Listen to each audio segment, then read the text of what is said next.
Welcome to the John and Heidi Show podcast, brought to you by DirecTV, 1-800-259-7646. Also brought to you by RVRealtor.com. If you're buying an RV or selling an RV, check out RVRealtor.com and the Dollar Shave Club. Here's John and Heidi. Thank you so much for listening to the John and Heidi Show on a Wednesday. Hey, baby, how you doing? Hey, I'm good. How are you? Doing good. I'm excited for our guest today. This will be the first time we've ever had a presidential candidate on the program. Scott Smith is going to be joining us. I know what you're thinking. Who the heck is that? Well, he actually has a book out, and it's got, I can't think of what the name is now. I got it in my notes here. It's something like A Nobody for Everybody, something like that, making fun of the fact that nobody knows who he is. But he's got some ideas in there about ways to abolish the IRS and make most of your taxes go away and have a surplus.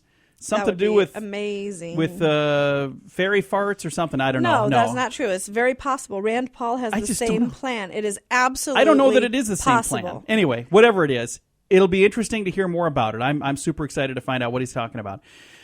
Moving on. Although global temperatures have been steadily pretty much the same since 1999. Now, climate scientists are calling this a pause in global warming.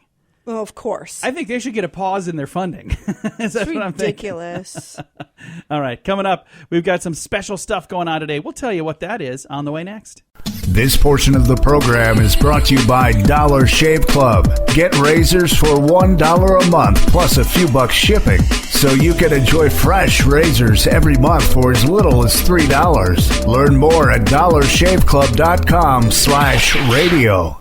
Today is a special day, Heidi. Do you know what today is? What is today, John? I thought you'd never ask. It's Wednesday, the 16th day of December, which makes today Barbie and Barney Backlash Day.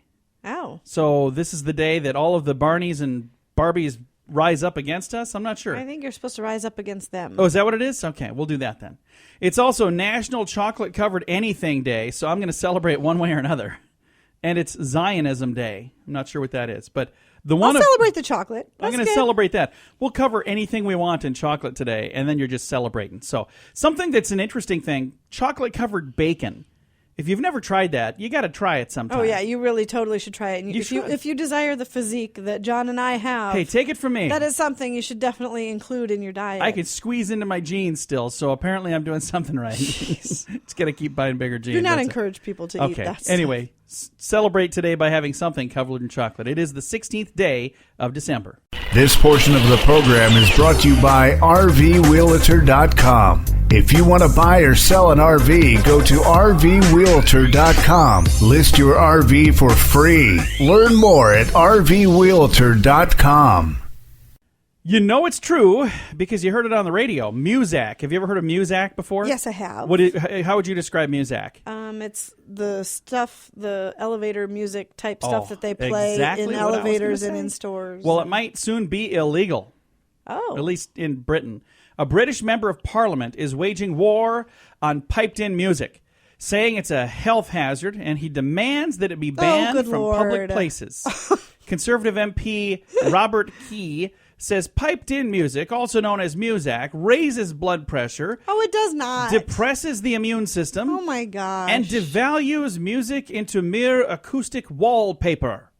In a letter to fellow MPs, Key said, I propose a bill which would ban the playing of piped-in music in hospitals, doctor surgery rooms, swimming pools, buses, and rail stations and airports.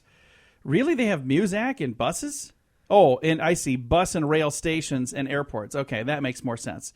So he's saying don't have that. Have something else. What is his solution then? Oh, I got an idea. Maybe I should reach out to conservative MP Robert Key in England. How about radio? Turn that on instead. That works. And maybe that's what he's wanting people to do. I hope so. That would be good. And I'm not against Muzak. I've never had like a waged war against them in the past. But I can tell you, if I had my choice between listening to that and stuff in the background or like some real music like we play, I'd go for the music every day. Oh, for sure. Every single day. So never thought I'd say this, but I agree with the guy.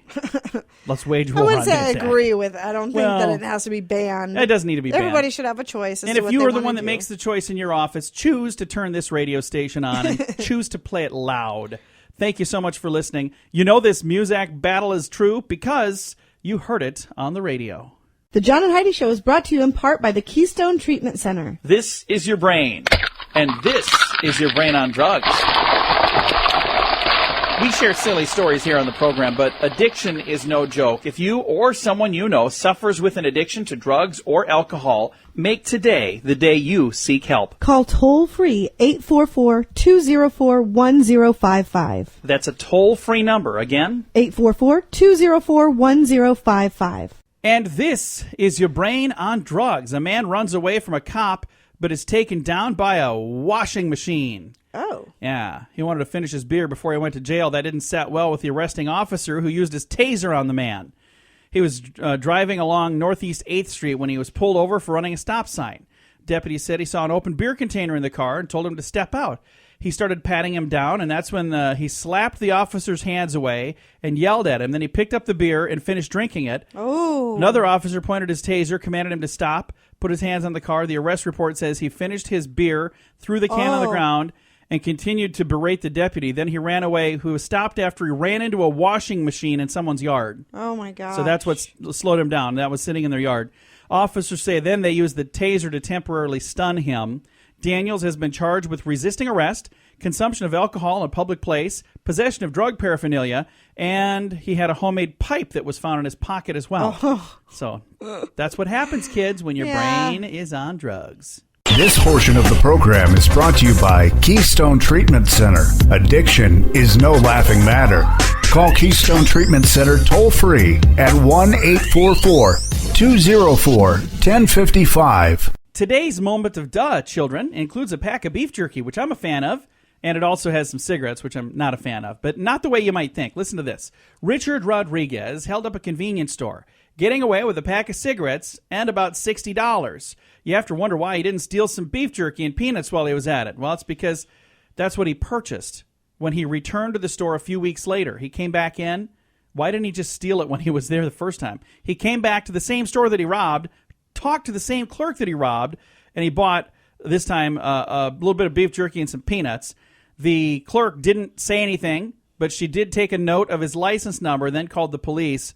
Mr. Rodriguez was arrested. Wow. So that must have been his convenience store of choice. It's the one that he robbed of the cigarettes and the $60, and then came back and purchased the beef jerky and peanuts. Wow. So there you go. Hey, when you got a hankering for jerky, you're gonna get your jerky one way or another. Just saying. So not the smartest man. That's why he made it into our moment of duh. The Scoop of the Day is brought to you by Wells Blue Bunny. If you want delicious ice cream, be sure to look for the Blue Bunny. Sure to have your favorite flavors. Learn more at bluebunny.com. Now your Scoop of the Day. A British man reportedly called in a threat to the police because of an area pizzeria he ordered from. They didn't have ham for his pie.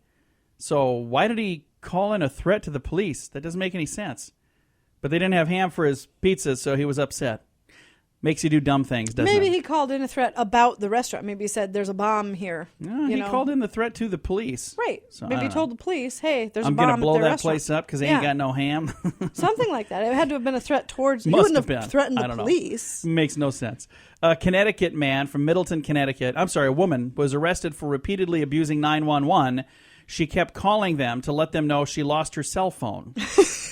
Okay. So apparently she still has some phone if she's calling 911. Most Americans put on some weight over the holidays. How much do you think we put on, Heidi? 2 pounds. No, more than that. 7 to 10 pounds is the average. So once again, I'm above average. But we just read a contradictory story the other day that there was a study that says you don't gain weight over the holidays. It's just because you're thinking of losing weight at the beginning of the year that people start talking about weight. 2 different studies, We just apparently. read that. We just read that. Well, these studies cancel each other out, so I'm going to gain half as much. Instead of nothing, I'll gain something. At a recent Walking Dead convention in New Jersey, this came out last week. This is just a weird story. A fan was so excited to meet actor Norman Reedus. Oh, I read this. He plays crossbow shooting Daryl Dixon. I read this. She bit him. She wrote on Instagram, "Finally, I met the love of my life. Oh my Then I got gosh. banned from the rest of the convention because I lost my mind. I got so excited standing next to him that I turned my head and bit him. I don't know what came over me. It wasn't my intention to hurt him. I'm sorry, Norman." What the heck? I read that online. I'm not a fan of The Walking Dead, so I don't know. Do they encourage biting people on that? Well, I don't know. Maybe. I'm not sure what's going on there. Hey, we may say that we hate Mondays, but research says it's Tuesdays and Wednesdays and Thursdays that we really don't like. Researchers who took a poll of 340,000 people, they found moods were no worse on Mondays than they were any other day, other than Friday. Friday is a day that everybody feels better. But all those other days, like today, ho-hum. When it comes to shopping for gifts, men are the worst. Did we need to have a story about this? Exactly. Did they do a study? Men push the deadline, they bargain less, and they spend too much. 10% of guys plan to wrap up their Christmas shopping on the 24th. They bargain less. You can't go into a store and bargain. Oh, but if you you don't look for sales. Oh. I'm like, whatever. I just want to get it. You have it? Perfect. That's you do that all the time. I am a bargain shopper.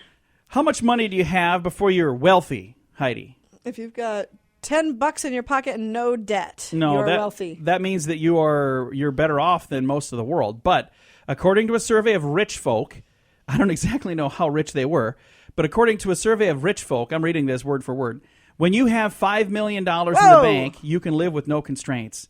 Anything over $5 million, you are good to go. So we are only off by $5 million. That's all. So we got that going for us, which is nice.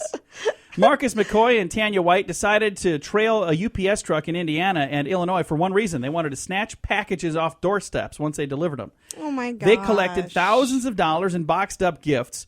The police finally caught up to them in East Chicago. The booty included notes from grandmothers wishing their intended recipients Merry Christmas, mounds of shredded wrapping paper. Charges against the two Scrooges are expected to include theft, burglary, forgery, unlawful use of a credit card. McCoy and White are in custody and face arraignment this week. According to the police there, they say, we're happy to arrest these Grinches anytime. Absolutely. That's fantastic. That's bad. Don't do that. And our strange law. From Rhode Island, in Providence, it is illegal to sell toothpaste and a toothbrush to the same customer on a Sunday. Okay. So, honey, can you give me a toothbrush? I just need some toothpaste. Man. I got an issue here. Yeah, you can't do that on a Sunday in Providence, Rhode Island. It's a strange law, and this is your scoop of the day. This portion of the program is brought to you by RoughToughKennels.com. Dog kennels and accessories sent to your front door wherever you live. Your dog deserves it. Learn more at RoughToughKennels.com. Thank you so much for listening to the John and Heidi Show on a Wednesday. We've got a special guest right now joining us, and I believe this is the first presidential candidate we've had on this program for this election season. We have Scott Smith joining us. How are you doing, sir? I'm doing great, John. How are you doing? Doing very good as well. And this is really fun because I love the name of your book. There are probably people going, presidential candidate, who are you talking to? The name of your book is A Nobody for Everybody in 2016. And why did you call it that? Why did you decide to name the book that? Well, I'm an unknown, and I thought, why hide that? I'm a nobody in terms of the political scale, and yet I wanted to promote some solutions that would be useful for everybody. So one of the things that you talk about is you say that we're taxing the wrong things. What does that mean? Well, that's my specialty is the finance background and economics. And what happens is over a period of time, your economy changes. And so we instituted income taxes back in 1913, and that was a good idea originally. You were able to tax just a little amount from the wealthiest people, and it worked. But as the economy has changed, income is no longer the 900-pound gorilla in our economy, and we're simply taxing the wrong thing when we try to tax it. And what should we be taxing instead? So if you do a comparison, picture three buckets in front of you. One bucket is income. There's $15 trillion in that income bucket. Now, your goal is to get $4 trillion out of it. That's the federal budget. You can see 4 out of 15 is a pretty big piece of the pie. Yeah. 25% or so. So if you're really having a true flat tax, it's going to be up there around 20-25%, which is high. Then you get some people saying, well, let's tax the New York Stock Exchange. If you look at the exchanges, they're around $60 trillion. That is about 4 times the size of income. But they're very sensitive to a tax. And in fact, there is a third bucket, which is called financial settlements, or the total movement of money through the economy. In other words, anytime there's a settlement, someone has paid someone. So that bucket has $4,500 trillion in it, 300 times the size of the income bucket. If we were to tax payments, that movement of money, the tax rate would simply be 1/10 of 1%. That's not 1%, it's 1/10 of 1%. And not only would we balance the budget, we'd actually have a $500 billion surplus. Now, the funds that are being paid in these settlements, who are those going to right now? Is that like if somebody goes to court and they win the settlement, that kind of thing? No, it's kind of an unfortunate name. It does get confused with that. That would be, a better word for it sometimes is called payments. Anytime anyone receives a payment. So in other words, if you sold your house and you get a check for $200,000, when you deposit that check, that's a payment. You've received a payment for $200,000. Now maybe you lost money on your house, maybe you made money on your house. But if you're taxing payments indiscriminately, anytime a payment is made, anytime there's a receipt of money, that's when it would be taxed. And those are tracked by the Federal Reserve. They're published in a book called the Red Book, published by the Bank for International Settlements. It's an annual book that comes out that shows the total number of payments in all the major countries, actually. And the fact that would be a wire. If your uncle sent you a wire as a gift, if you go to Walmart, you buy something, they receive a payment when you pay them. So it's the recipient of the payment would pay 1/10 of the percent. So it's not a huge percentage, really. If it's less than 1%, that's just a tiny little bit, but on a whole lot of transactions. That's so right. This would be kind of like a MasterCard or Visa type concept, where they don't get a lot per transaction. They get paid every transaction, though. That's right. That's exactly what it's like. And the fact of the matter is, for every $100,000 in income that we are currently taxed on, there's $30 million in untaxed payments that go on. So it's a simple matter. You flip the whole thing on its side. The nice thing is it's really easy to implement because there's only about a half a dozen what are called settlers out there that make the exchange in a payment. And so those settlers would be the ones that would skim that 0.1% off each payment made, and then you no longer have to pay income tax. So the way the numbers work is, say for a family of four earning $100,000, today they pay around $22,000 in income taxes and Social Security taxes, and we have a $500 billion deficit. With a financial settlements tax or a payments tax, those same people would only pay $100. Yet we'd have $500 billion surplus. So it'd be a huge boon to the workers of the country. So this concept, is this pretty well spelled out in your book, A Nobody for Everybody in 2016? It's not only spelled out, but I document where all the data comes from, because when you have something like this, it sounds a little too good to be true. You begin to think, are we dealing with a nutcase here? And so on the website and in the book, I footnote where I get all the data, how I arrived at the data, and it's I spent many years on Wall Street, so I was very familiar with payments and the movement of money. But until I began to actually research the volume out there, it was astounding. I have a number of friends at both Morgan Stanley and Goldman Sachs, and I've gone to them and given them copies of the book, and they're right in the thick of things. And yet, if you were to say to them, "What's the total amount of payments made each year?" They might guess, $100 trillion, $50 trillion. It's huge, Scott. But when you say it's 4,500 trillion, it's like, wait a minute. There's actually another target that we could use for taxes, and we could eliminate the need for income taxes. It's been absolutely fascinating to hear this, because it's something I guess I had never thought of. And I see you do have a website set up, ScottSmith2016.com. Now, when did you announce your candidacy, Mr. Smith? Oh, back a number of months ago. I mean, it's not something that's going to make any splash in the news. My goal, right now I'm working with a team of people. We're going to be putting together a documentary film, and we plan to use social media. And it's a matter of getting the word out there. And we would like this idea to get into the national dialogue, because once it hits a certain critical mass, people are going to start going to the major candidates saying, why aren't we doing this? Yeah. And that's a good question. It would really turn our economy around. All good news, no bad news in this idea. Well, it's been fun to chat with you about it, and it certainly is an eye-opener and something to think about. And I'll be looking for you. Are you going to be in some of the debates eventually, Mr. Smith? I hope so. I hope to get enough traction that I could do that. It will depend on the money we can put into the promotion of this and just getting into the national dialogue. I think it hits a certain critical mass, and it will, because just the pockets of people that know about it in the country right now, they get pretty passionate about this. You know, when you begin to think, wait, I might not have to pay income taxes and we could balance the budget, it does get people's attention. It definitely does. So that's what we're working on. Again, our guest today has been presidential candidate Scott Smith. He's a finance expert, also the author of a book with one of the favorite titles of any book I've ever heard. I think this is fun. A Nobody for Everybody in 2016. And you're certainly not a nobody. You're just maybe not somebody that everybody's heard of a whole lot. That's right. Well, thank you.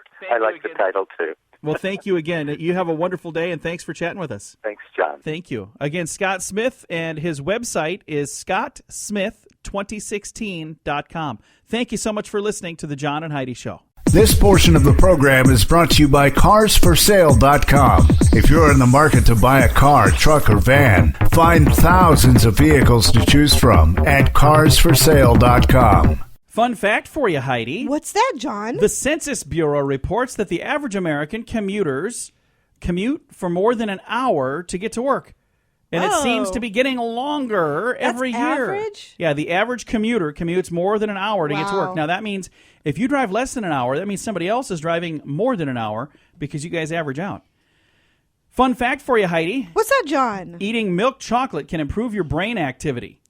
Scientists now say you should eat some milk chocolate before you take a big exam, or if you're working on a big work project, have some milk chocolate first, and then you're going to do better on that project, whether it's a test or if it's something for work, which once again is the reason I say we should have milk chocolate sitting in here at the radio station all the time. I mean, imagine how much better we would sound if we would eat a big old bowl of that before we go on the air. I'm all good with that. I love chocolate. Yeah, that probably is not a good idea. All right, coming up, we've got the winter workout. We're going to tell you all about that in a bit. This portion of the program is brought to you by StoneGroupArchitects.com. It's more than a building. It's design and function working together. Check out the project portfolio at StoneGroupArchitects.com. It's the holidays, which means you're going to pack on a couple of pounds, according to one story we read, and another one said you're not. So let's just guess we're going to pack on a few. But here's some tips on how to keep the calorie count down by doing a little winter exercise. You ready for this? Sure thing. They say just because it's the holidays, it doesn't mean you can't get some of those chores around the house taken care of. The good news is some of those chores could offset giant amounts of food that you'll be inhaling. Like shoveling snow. It burns 60 calories for every 10 minutes of shoveling. That's good. Sweeping snow off your porch. That burns 40 calories for every 10 minutes. How about splitting wood? We don't have a wood-burning stove, but I might have to start splitting wood because that burns 60 calories for every 10 minutes of splitting. How about carrying and tossing wood? That burns 50 calories for every 10 minutes of carrying and tossing wood. And the last thing on here, cleaning snow off your car burns 45 calories for every 10 minutes that you're cleaning snow off your car. So that's kind of nice, isn't it? Yeah, sure. Yeah. There you go. So if you're looking for things to do, here's some other things you can do. These are not on the list here, but things that you can do that I think would probably help. Using the vacuum cleaner, like if you're vigorously, that's going to be some action of some kind in it. I suppose. That would burn some kind of calories. I don't know how many because they didn't put it on the list. Like sweeping, get a good sweep on. Do that. You should totally get that workout this I think weekend. I will. I'll do that tonight. How's that sound? When we get great. home, I'll show you what I'm talking about. Maybe you could record a YouTube video and we could become famous for the working around the house workout. You think? Sure. Probably not. Anyway, they're saying if you want to get some calories burned, you can do that around the house by just doing some simple little things like that. So a couple of fun facts for you there. Little tips from Uncle John and Aunt Heidi. Coming up, going to talk about your PIN number, and we're going to talk about what you shouldn't be doing with it. That's on the way. This portion of the program is brought to you by DirecTV, 1-800-259-7646. Also brought to you by RVWheelator.com. If you're buying an RV or selling an RV, check out RVWheelator.com and the Dollar Shave Club. Here's John and Heidi. This is a really interesting story at an ATM. Have you ever met somebody at an ATM, like bumped into somebody at an ATM and they were too close to you and you're like, hey, what are you doing back there? Yeah. Checking out my ATM. Well, This resulted in the two getting married, actually. Oh. Yeah. This is a weird story. He wasn't trying to steal her PIN number. He was trying to sweep her off her feet and maybe steal her heart, and that's just what happened. This is a story of Lawrence and Lisa. Lawrence Etchbury was making a transaction at an ATM, and this was in just north of San Francisco. Lisa McGill bumped into him. They were embarrassed, and she apologized and headed for her car as she smiled and nodded at him.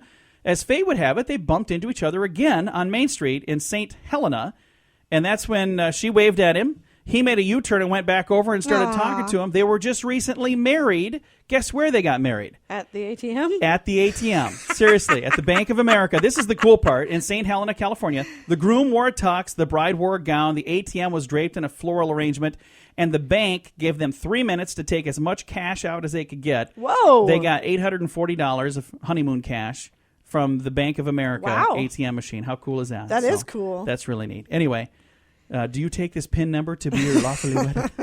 All right. Thanks for listening to the John and Heidi Show.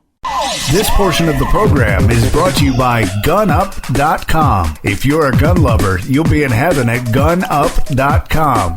Built by experienced military veterans, shooting sports competitors, and publishing professionals. They have awesome stories and articles that are read by millions of gun enthusiasts. Check it out at GunUp.com. If you've got a child that struggles in school, you might have considered having a tutor. Well, you can find price tags of $25 all up to $100 an hour. What if you could get a tutor for $2.50? That would be cool if it was worth a darn. Thanks to outsourcing, you can. Bangalore, India-based Tutor Vista has a staff of 150 e-tutors, mostly from India and in India. A fee of $100 a month for unlimited hours. And it sounds crazy, but keep in mind, our education system struggles. But in China and India, they turn out the world's largest number of scientists and engineer graduates. Tutor Vista offers subjects ranging from grammar to geometry for children as young as 6 all the way up to adults in college. Many of these tutors have master's degrees in their subjects. Tutors undergo 60 hours of training, including lessons on how to speak in a U.S. accent and how to decipher. Say, could you understand them? And how to decipher American slang. So when you're going, what's up? And they're like, what? The ceiling is up. What do you mean? So anyway, there you go. Tutor B or not Tutor B? That is the question. Oh, wow. No, it's called Tutor Vista. It's interesting. Coming up, we're going to do some smooching in here because we got fun facts about kissing. That is on the way. This portion of the program is brought to you by Dollar Shave Club. You can get razors sent to your door each month for just $1, plus a couple of bucks shipping. It's an amazing deal. Log on to dollarshaveclub.com/radio to learn more. That's dollarshaveclub.com/radio. Now, back to the John and Heidi Show podcast. Hey, baby, I think we need to kiss for this next break because take a listen to this. Fun facts about kissing. First of all, 2 out of every 3 couples turn their heads to the right when they kiss. Do we do that? Yes. Come over here and give me a kiss. I want to just. Yes, I do. Do we? Yes. You going to give me a kiss now or no? No. We're on the radio. We're working. Number 2. A simple peck uses 2 muscles. A passionate kiss, on the other hand, uses 34 muscles. Whoa. So passionate kisses are a better workout for your face. So you going to come give me a kiss? Gotta work out your face. I think so. Like fingernails or snowflakes, no 2 lip impressions are alike. So if you kiss something, your lip impressions could be traced back to you. So there you go. I think we actually learned that on Forensic Files. We did learn that on Forensic Files. We watched that show. We're kind of nuts. Next, kissing is good for whatever ails you. Research has shown that smooching improves our skin, helps our circulation, prevents tooth decay, even relieves headaches. So go out there and kiss somebody. Next, the average person spends 336 hours of their life kissing. Oh. You ever wonder how an XOXO came to represent kisses? In the Middle Ages, people who could not read would use an X as a signature, and they would kiss the mark for sincerity. So eventually the X came to represent the kiss itself. Talk about a rush. Kissing releases the same amount of neurotransmitters in our brains as parachuting, bungee jumping, and running. So that's why I don't need any exercise. We just smooch a lot. So come on over here. All right. The average woman kisses 29 men before she gets married. Are you average? 29 men? Smoochity I plead smooch. the fifth. Oh, only 5? Okay. Men who kiss their partners before leaving for work average higher incomes than those who don't. I usually do that. I give you a kiss if I'm we leaving. go together. But I'm saying, if I have to go somewhere and you're not going to be coming along, I give you a kiss before I leave. You do. So I should be getting a raise, is what they're saying. And the longest kiss in movie history was from Jane Wyman and Regis Tomney in the 1941 film You're in the Army Now. How long do you suppose that smooch lasted? No idea. 3 minutes and 5 seconds. Huh. That's a whole lot of smooching. I mean, this whole story we just talked about only took a little over 2 minutes, so they'd still be kissing. Yeah, that's a long time. For another minute and a half. There you go. Some interesting stuff about kisses. We got some good news on the way. We're going to make out first.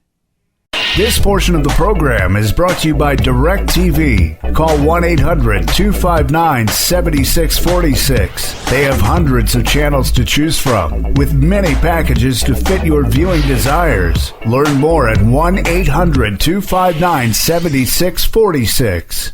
We always try to end this program with something positive and something fun. But first, I got to say, for those of you who were listening a little bit ago, we were talking about kissing. I finally convinced Heidi to give me a kiss. You wouldn't kiss me during the story. No, we're working. Okay. Be professional. I am being professional. I'm just saying, we're married. We can do that. There's nothing wrong with that. And folks, if you're married, when you get home, or if your spouse is around you right now, go give them a kiss. And if they're not around you, give them a kiss when you get home. Let them know that, hey, I heard this on the radio, and we're supposed to do this a lot because it's really good for you.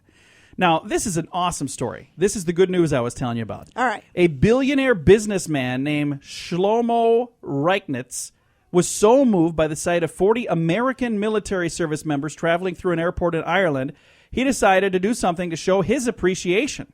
According to Relevant Magazine, he gave each of them $50. Whoa. Gave them $50 for a nice dinner before their next leg of their trip.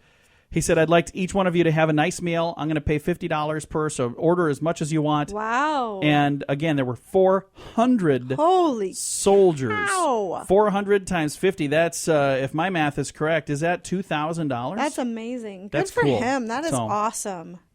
I wish I was in a position to be able to do that. I love our troops. Thank you so much for all that you do. I can't afford to give you a $50 meal, but I can afford to give you a hug on the radio. We're doing that right now. So thank you for all the things that you do. Without the men and women who serve our country in uniform, our country would be completely different. Mm-hmm. It would be vastly different, and I don't mean in a good way. So a big thank you for making our country as great as it is. So, and it's awesome that this guy, Shlomo Reichnitz, again, he's a billionaire businessman. That's so and cool. He was in the Ireland airport, so I don't know if he's from Ireland or where he's from. It doesn't say where he's from. I don't know. I guess you don't know. Anyway, huge thank you to him for doing that, taking 400 of our American troops out for dinner. That was just a really neat thing. Wow. So 400 of them times, still trying to do the math. Is that 20? Maybe it's $20,000. I think it is $20,000. Anyway, awesome. Very, very cool. Time to say goodbye, Heidi. Goodbye, Heidi. Goodbye, everybody. I'll quit doing math on the radio now. Thanks for listening to the John and Heidi Show. Time now for the bonus break. Only available here on the John and Heidi Show podcast. And your bonus break is brought to you by the Dollar Shave Club. You can shave time. You can shave money. All you got to do is go to their website, and they'll help you save all kinds of money because razors are expensive at the store. Oh, yeah, they are. And it's so inconvenient because you got to try to remember that you need them. Here's my thing. I always forget that I need them until when? Until I'm shaving. Then I need them. And I'm like, oh, hey, try to remember that till later. And I forget. And then we forget. Yeah. So then it goes like a month and I'm scratching off skin with this rusty thing that I use for a razor. Or I decide to just go Grizzly Adams and not shave. But about, was it 6 months ago, a year ago? When did I first sign up? Probably 6 months ago at least. Maybe more than that. I don't know. I signed up for the Dollar Shave Club. A friend of mine told me about it. I thought, I'm going to check into this. It sounds pretty cool. And I love it. It really is very cool, and that's why we tell you about it. If you would like to sign up, go to this website and get all the details. Make sure it's something you want to do. For as little as $3 a month, they'll send razors right to your door. The website is dollarshaveclub.com/radio. Go check it out. Again, dollarshaveclub.com/radio. Here's something new. A man giving himself up to the police over the internet.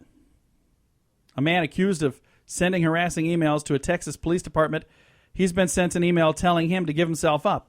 Rolette police informed John Germer that a warrant for his arrest had been issued for a misdemeanor harassment charge. They said an attorney general representing the 38-year-old called a short time later asking how and when he could surrender. Police agreed not to prosecute if he undergoes counseling and agrees in writing to use his real name in any more communication with them. So he was using a fake name and harassing the police, and they finally said, okay, we've got a warrant for your arrest. We're going to come get you. Wow. We know who you are. We know what you're doing. So anyway, that's interesting. Irene Hess was on the run from the law on charges that she had destroyed property at her employer's home while she was serving as a nanny. An article appeared in the New York Post detailing that she had allegedly done. She became very upset, so upset that she grabbed a copy of the Post, stopped a New York police officer on the street, showed him the article, and asked if she thought she could sue for slander. The officer says, well, I'm not sure. Let's check into this. He said, but here's the good news. You're wanted, so I'm going to take you into custody while we figure it out. I don't know if we can sue them for slander, but there is a warrant for your arrest. Yikes. So, yeah, that wasn't very smart. If she's wanted by the law, why would she have stopped a policeman and said, hey, can I sue them for slander? I'm the one that's in this article here that did all this illegal stuff. You know, I'm the one that's on the lam. They're looking for me. You think I could sue for slander? Right. Wow. What an idiot. All right, and one last thing here. Again, it's not like I'm surprised that dummies do dumb things, because that's what dummies do. Some elements of Christmas are certainly more appealing than others, but there's one part that a few of us could probably not do without, the tree.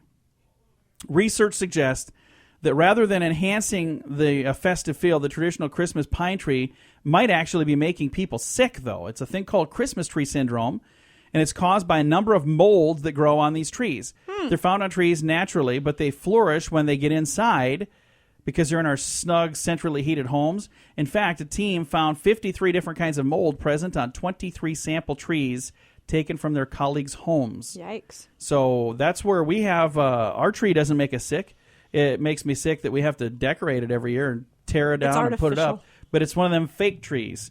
Comes from Fake Trees Or Us. I don't know where it came from, but it's a nice little tree. It's got it's pre-lit. It's not a little tree, it's a 12-foot. It's a nice little 12-foot tree, and it's huge. It's a ginormous tree. I think we came up with a good plan this year. We decorated the top of it before we put it on. Yeah, that was genius. That was so much easier. That was Heidi's idea. Now, my idea, the first year we had a tall tree. I remember this. My idea was, hey, we'll put the tree up. I'll put you on my shoulders. That did not go well. Do you remember this? Yes. Oh, yes, I remember. What year was that? Do you know? We lived 2001. I know it was. It's when our daughter Taylor was an infant. So in 2001, we're fairly newlyweds. We were married for about 2 years. And I said to Heidi, I'm like, okay, we got the tree up. That was only a 10-foot tree, so that wasn't as tall as the one we have now. But I said, I don't have a ladder. I got an idea. I'll put you on my shoulders. Yeah, that did not work. And we had a friend that was there that wanted to videotape it. And I got Heidi on my shoulders, and she's like, put me down. This is not going to work. How did we get it up there? How did we get the stuff? I don't remember. Did I tip the tree down and you decorated it? I think so. I don't know. Anyway, if you've got tall trees, you know what we're going through. Thank you so much for listening to our bonus break. And again, for those of you who do listen to this bonus break, I appreciate that. I mean, I appreciate the fact that you listen to this podcast at all. But we really appreciate that you tune in all the way to the very, very end. So thank you for doing that. Merry Christmas to you. We're going to try to make sure we have some really good bonus break material between now and Christmas. Got a lot of fun stuff to share, and we'll try to do it all. Bonus break brought to you by the Dollar Shave Club. Learn more at dollarshaveclub.com/radio.